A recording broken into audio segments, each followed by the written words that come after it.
एक दिन की बात है। ठंड का समय था। घना कोहरा छाया था।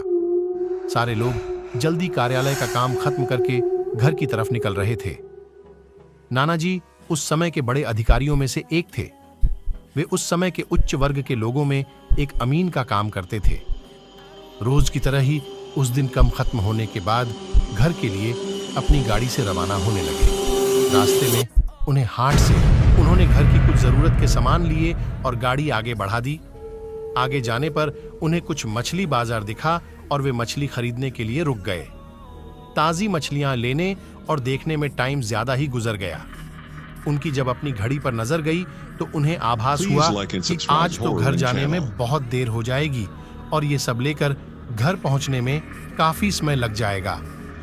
फिर यही सब सोचकर उन्होंने सोचा कि क्यों ना जंगल के रास्ते से निकला जाए तो जल्दी पहुंच जाऊंगा। तो उन्होंने अपना रास्ता बदला और जंगल की तरफ अपनी गाड़ी को घुमा लिया। समय 11 बज चुका था। गाड़ी तेज रफ्तार से आगे बढ़ रहा था। तभी अचानक तेज ब्रेक के साथ गाड़ी को रोकना पड़ा। उनकी गाड़ी के आगे एक औरत जोर दो से रो रही थी। उन्होंने सोचा, इस वीराने में ये औरत क्या कर रही है।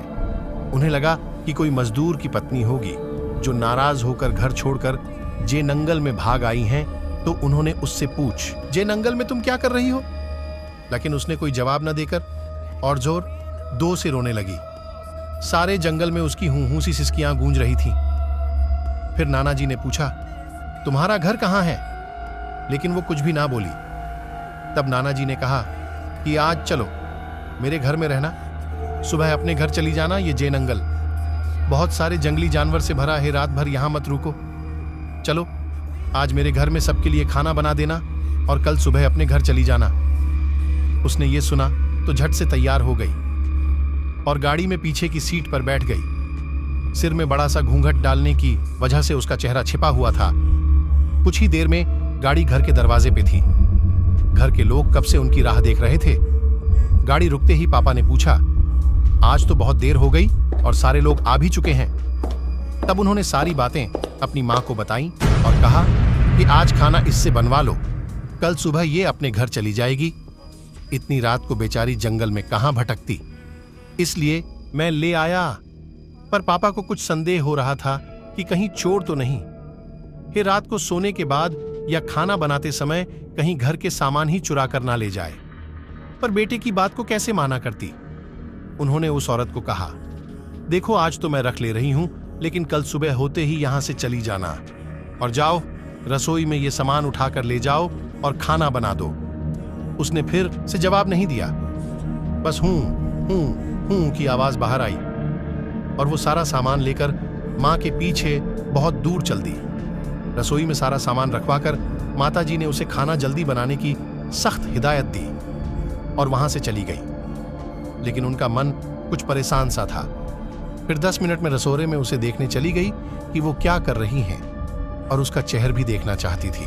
उन्होंने उससे कहा, तुम जल्दी से खाने की तैयारी करो, मैं आग सुलगा देती हूं, काम जल्दी हो जाएगा। और वे जल्दी से चूल्हा जलाने की तैयारियां करने लगी। लेकिन साथ ही वो उसका चेहरा देखने की भी कोशिश कर रही थी। लेकिन वो जितना देखने की कोशिश करती वो और पल्लू खींच लेती। अंत में हार कर वे बोली, देखो मैंने आग सुलगा दी है, अब आगे सारा काम कर लो, कुछ जरूरत हो तो बुला लेना। लेकिन वो फिर कुछ नहीं बोली। अब उन्हें लगा कि यहां से जाने में ही ठीक है, वरना मेरा भी समय खराब होगा और हो सकता है अनजान लोगों से डर रही हो। ये सब सोचकर उन्होंने उसे कहा कि मैं आ रही हूं, जल्दी से खाना बनाकर रखना, और वहां से निकल गई। मन अभी तक परेशान ही था, कभी अपने कमरे, कभी बच्चों के, कभी बाहर सब को देख रही थी, कहीं कुछ अनहोनी ना हो जाए। 1 मिनट भी आराम से नहीं बैठ पाई। अभी 5 मिनट ही हुए थे, पर उनके लिए वो घड़ी पहाड़ सी हो रही थी। समय बीत ही नहीं रहा था। 8 मिनट बड़ी मुश्किल से गुजरे और वे तुरंत ही कुछ सोचकर रसोरे की तरफ दौड़ी और वहां पहुंचकर आया। जैसे ही उन्होंने रसोई घर का नजारा देखा, उनकी आंखें फटी की फटी रह गईं। उनके पैर बिल्कुल ही जम गए। ना उनसे आगे जाया जा रहा था, ना ही पीछे। उनके हृदय की धड़कनें रुक रही थीं। वो औरत रसोरे में बैठकर सारी कच्ची मछलियां खा रही थी। सारे रसोरे में मछलियां और खून बिखरा पड़ा था। उसके सिर से घूंघट भी उतरा पड़ा था।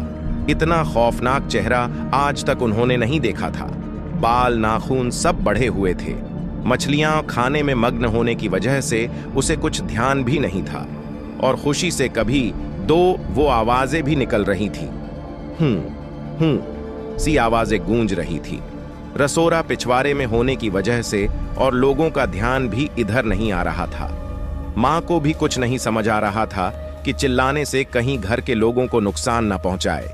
वो चुड़ैल से अपने घर को कैसे बचाए उन्हें समझ नहीं आ रहा था। बस भगवान का नाम ही उनके दिमाग में आ रहा था। अचानक वे आगे बढ़ने लगी उसकी तरफ और झट से एक थाल लिया और चूल्हे की तरफ दौड़ी। उस चुड़ैल की नजर भी पापा पर पड़ चुकी थी, सो वो भी कुछ सोचकर उठी अपनी जगह से। मां कुछ भी देर नहीं करना चाहती थी। उन्हें पता था कि आज अगर जरा सी भी लापरवाही हुई तो अनहोनी हो जाएगी। उस चुड़ैल के कुछ करने से पहले ही उन्हें चूल्हे तक पहुंचना था और चूल्हे के पास पहुंचकर उन्होंने जलता हुआ कोयला थाल में भर लिया और चुड़ैल की तरफ लेकर जोर से फेंका। आग की जलन की वजह से वो अजीब सी डरावनी आवाजें निकालने लगी। अब तो उसकी आवाजें बाहर भी जा रही थीं। सारे लोग बाहर से रसोरे की तरफ भागे। वो चुड़ैल जोर से हूं हूं जोर की आवाज निकल रही थी और पूरे रसोरे में दौड़ रही थी और माताजी को पकड़ना भी चाह रही थी। लेकिन अब सारे लग रसोरे में आ चुके थे। काफी लोगों की भीड़ देखकर वो और भी डर गई थी। लोगों की भीड़ को ठेलती हुई वो बाहर जेनंगल की तरफ भाग गए और सारे लोग ये मंजर देखकर डरे साहमे से खड़े थे और मन ही मन माताजी की हिम्मत की दाद दे रहे थे। तो ऐसे छूटा चुड़ैल से पीछा